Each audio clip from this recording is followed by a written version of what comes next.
Hello YouTube. Good morning, good afternoon, good evening, wherever you may be. Today I'm going to take some time to talk to you guys about what it would take for me to be an Apple user. What would I have to do?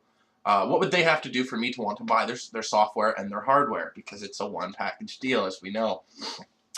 First of all, let's talk about the biggest thing I hate, and that has to be the hardware. So, a lot of people have made this comment, and if you're one of them or you don't understand this, you might want to listen to this. The reason that Apple computers are not as good as PC computers, even though they use companies like Intel and Nvidia, which are high-end companies, is because the actual card and the rest of the PCB and components are not as good.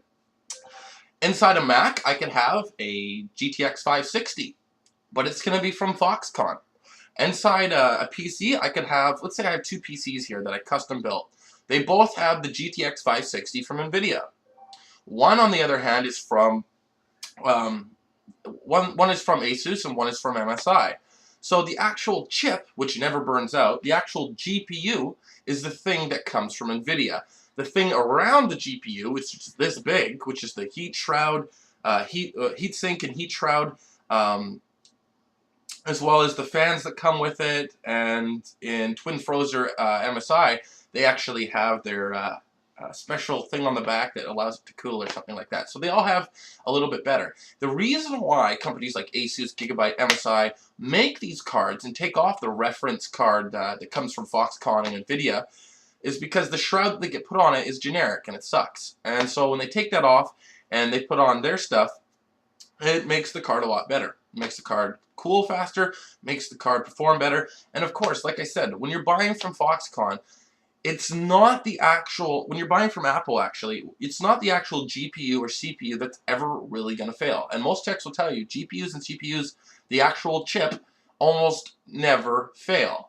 That's why nobody ever gets a warranty on their, like, you probably never even asked, what's the warranty on my CPU? Maybe you have because you're a noob, but I'm telling you right now, most people won't ask that question because they don't burn out. It's all the other components that do. The main board, the actual PCB that the GPU would sit on, and of course, that's not the only reason. I mean, we're just talking about GPUs and CPUs.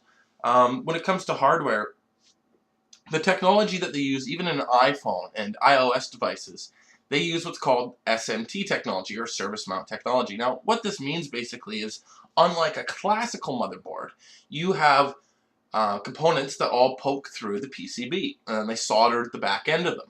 They don't have room for that kind of stuff in phones and tablets and in laptops. So they use something called SMT, or surface mount technology.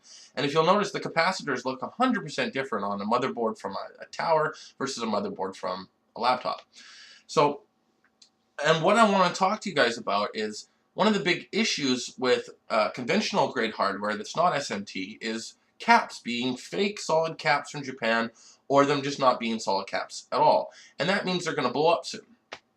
And inside a Mac, you can't really tell the same way. A lot of technicians can't, but I can, because I know the different types of capacitors that Apple uses and the ones that you'd find on an Asus motherboard. Now, not all Asus products are going to be great, but 90% of what they put out is. There was a company I saw back a while ago, I can't remember the name of it, that was using really crappy Asus boards, and I've never seen such crappy Asus boards. So Asus does make lower end, but they don't call it Asus. They stick it in some other OEM's, tower and say it's that OEM's board. Nobody ever checks it. So that's why that kind of stuff happens. But generally, companies like Asus, MSI, those companies are far better than generic Foxconn PCB that goes in a tower. So hardware, that's the number one thing that could change. Number two, when I take apart a laptop, it's difficult. It's really hard. I've met a lot of technicians who can't take apart laptops and smartphones without breaking them.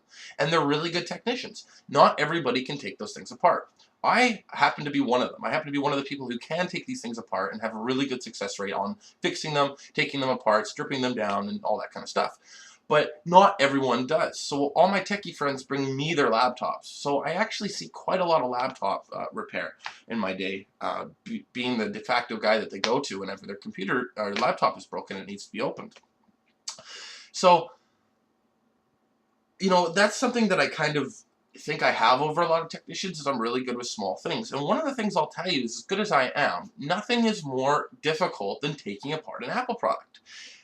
they're meant to break. And same with Sony, by the way. Sony is another company that is incredibly hard to take apart. I actually had to break something just to take out the power jack to put the new one in. And the customer didn't notice. It was a very small thing I had to break. But I literally spent 2 hours trying to remove this one, it was a power jack for a Sony laptop. It took forever. And then, to be quite honest, I actually put it in back wrong and had to take it apart again. And the reason is because, like Apple, the things that they make are so difficult to take apart. Now, if you're doing Apple products all the time, which I was and I wasn't, I'll get into that in a minute, you're going to be able to memorize how to take all these apart because a lot of them are the same. There's only one iPod, there's only one, 2 or 3 iMac models that basically just go up by the screen size. So if you learn how to be really good with Mac stuff, it gets really easy. But compared to PC, you don't know how to take apart this HP, you don't know how to take apart this Mac. It is way harder to take apart the Apple or the Sony PC than it is to take apart any OEM. And that's why I really don't like them, because they want people to break them opening them.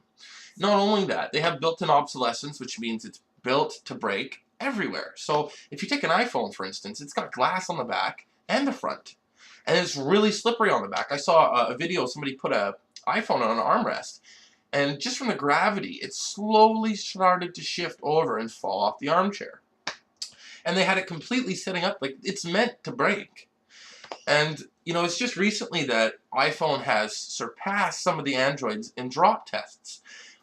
With the iPhone 4 and 4S, they'd get smoked by, like, the S2 and the S3. So I don't understand why people don't understand that Apple really is crappy quality. And these are some things they need to change. Another thing that they should do is they should open up the hardware. So they should be able to make it so that I can put anything I want in my Mac. I want to update it to something else, I can do that.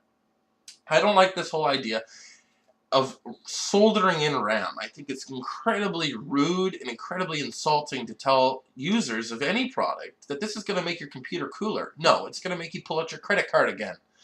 So anyway, those are some things I think they should change with Apple and iOS. And the other big thing with mobile devices, because I said iOS reminded me, is I really dislike the fact that there's only one model. I like phones and mobile devices like I like women. Tons of different types, shapes, kinds, because not everything, it's just like women. Not every single woman I've been with fits me, and I mean that in a physical sense. I don't mean that in an inappropriate sense, but I mean, not every person fits every other person. For instance, I don't like big girls. I think it's really awkward. But some people do. And it's the same thing with you buy an iPhone. Not everyone's going to want this thing in their hand. They're going to want something that feels a little bit different or has some other kind of feature. So those are the kind of things that you got to look at, okay? And a lot of people always say to me, like, why are you so mad about this? It's not mad. It's called passionate. There's a big difference because I'm actually a very happy guy. But anyway, I digress on that. These are the reasons that I think that Apple is a company I wouldn't buy, and these are the things that they could do to make it a company that I would purchase. Let me know what you guys think. Please like or subscribe. Later.